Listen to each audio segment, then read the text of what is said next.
Before Brandy Perez was an immigration attorney for Community Council of Idaho, she first worked in law enforcement as a parole officer. Part of what I had to do was make them get a job, become productive members of society, and they often wouldn't do the work that was available. She says what she saw might surprise you. Where I lived, there were a lot of chicken factories, and it's hard, smelly work.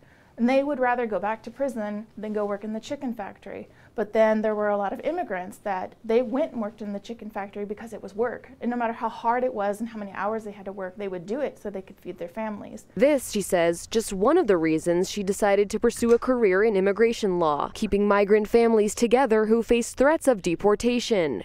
I just saw that there was a need for compassionate immigration attorneys, people who really cared about their clients and the Latinos in the community. But Perez is not the only one who cares. This month, the Idaho Dairymen's Association donated $60,000 to assist with their services, which include housing, workforce preparation, and health services. About 40% of their workforce are immigrants. A statement by IDA's CEO reads, "We're at a point in time where I think many in our immigrant community feel unwelcome, and I want them to know they are warmly embraced by the dairy community and that they are a critical part of the industry, and we wouldn't be successful without them." I'm extremely grateful that we were able to get this donation because there is no federal funding. Raquel Reyes says she recognizes the unlikeliness of the group's pairing on a political level, but she says that's not what it's about. Didn't come into play at all, and I really appreciated that.